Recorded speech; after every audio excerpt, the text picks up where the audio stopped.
Now it has started to rain on parts of the circuit. In fact, in parts of the circuit, look, it's raining very heavily indeed. And there is the Fiesta back out now for Mensley Motorsport. And this is the sort of view they get. It's not great, is it? Very dark over the back of the circuit, and the rain now coming. It's going to be very tricky for this phase of the race.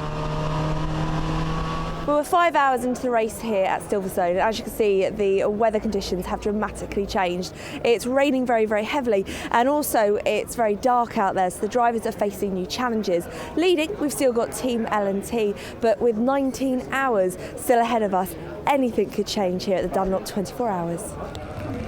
So not surprisingly, they're all coming in to change from slicks to wet weather tyres, including our race-leading Team L&T car. There's Sir Chris Hoyt, who drove very well in his first stint earlier on. He'll be glad that he's not out for this part of the race. One of their more experienced drivers, Michael Simpson, luckily enough, is on board. So the crew doing a great job there to turn the car around, and back out he goes. But look how heavy it is on that side of the circuit. It's absolutely torrential here. And the cars, that's for the Aston Martin there, gliding through the course, and there's going to be some serious aquaplaning here. Vision is going to be very, very low indeed. Coming in is the Lotus Evora, and yep, wet tyres going on. That's not an entire surprise, is it? So that car up to 12th place now, by the way. Had a very steady start, but has run nicely through in the last couple of hours to close in within the top 10 positions, running well within its class as well. That once the Lotus Evora going well, the Marcus back out trying to fight its way back up the order. Both the Top Cats cars having punches early on, but that one's back up into the midfield now, and you've got to feel sorry for those guys stuck out in the rain and the cold here in this very, very wet spring night at Silverstone. Back on board with the Fiesta. Barely see a thing now. The lights aren't doing much good at all, even at the relatively low speeds. So the Fiesta's gone straight on there. Just couldn't see the corner, I don't think, or perhaps a lock-up as well. But through the gravel, get it back on. Yep, just about back onto the track. That was the heart-in-mouth moment. And you know what? I don't think he's going to be the last one to have a problem like that. And the safety car has been deployed. And there is news that a car has gone off at Copse Corner, and we think that it's the number 92 machine, the Team Russia by Barwell car with Leo Machitsky. So that car off. That's Steve Licorice, who's having his 24-hour debut, getting out of the number 61 JR BMW. Up into the top 3 now for MJC, so the Ferrari is going nicely up through the order as we go into these tricky phase of the race. That's the other Marcus, which is quite low down the order now, about to go back out on wet tyres. And there is the Fiesta, having found the track once again, just about. There's number 58. That's the WEC Motorsport BMW, which is in 4th place in its class now, 4th in Class 4, and running in the midfield. The JR team keeping an eye on the timing screen. Non-stop work though for the boys and girls in the pits. Another glimpse of the Fiesta here, which is going slowly, hazard lights on, so that has got a problem. And in again already, look, that's the L&T car. It's been in for a while, and it's to do with visibility. The car is misting up, I think, because they keep wiping the inside of the windscreen. And Michael Simpson just can't see where he's going. So into the lead has gone the Audi, but it is being reeled in by this car, the Ferrari. The MJC Ferrari is just about 4 seconds behind it now in 2nd place. Back in the garage is the Team Russia car, which had a mighty off at Copse Corner. Luckily, the driver, Leo Machitsky, is okay, but there's lots of work to do for Barwell. And the Ginetta is back out, and let's find out what has been going on with that car. Yeah, we had a little bit of issues with misting up. Mike couldn't see out, especially under the safety car.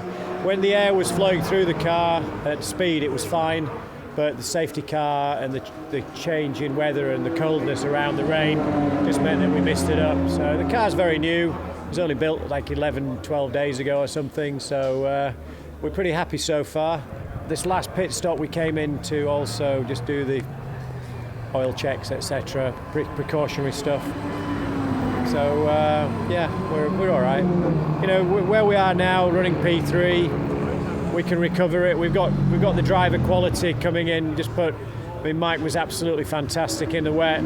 Charlie Roberts has just gone out and gone really fast on his 2nd lap. You've got to remember he's very new to endurance driving, and we've got Gaetan Palatu, who's never raced a car until a year ago. He won the PlayStation GT Academy, so it's going to be interesting for him going out in the dark and the wet with no Control-Alt-Delete on his car. So good to hear from L&T and Ginetta boss Lawrence Tomlinson there.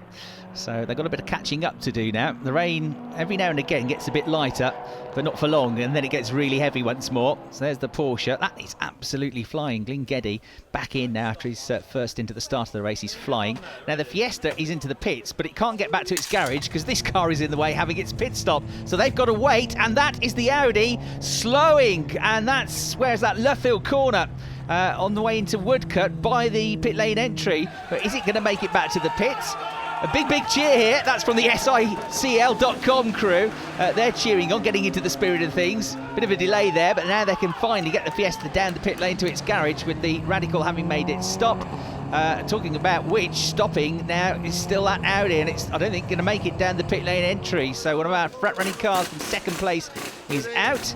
There is the second place Porsche APO Sport going really well once again from the back of the field, lest we forget. Up into the top 6 now for the number 41 Speedworks car. That's going well, and the Fiesta has finally made it into the garage. So a number of pit stops already for the crew. In comes the Saxon Motorsport BMW. Nick Barrow is the lead driver. His son Tom, who was a very quick young kart racer not that many years ago, is one of the co-drivers. And that Saxon BMW had a bit of an extra pit stop earlier on, a bit of a problem, but it's still in and around the top 3 in its class. So the rain has relented slightly, but I mean slightly, it's still very heavy indeed. A bit of a stall here for the APO Sport Porsche, and lose too many seconds in the pit lane because it takes a long time to get those back on track. It's well up in the top 10, and a spin there for the Radical. So the number 10 Radical, which has dropped down the order a bit now out of the top 10 after its various pit stops, has had a spin in the wet conditions, about to be overtaken by the Class 5 front runner, the red Camel Jordan's .NL car, but again no contact made with the barriers, so the car is okay. The SICL.com car is flying along at the moment. It's just outside the top 10 in the Class 4 front runners. Baz Coton Racing are in the lead of their class as well. So Class 4 cars going well here at Silverstone.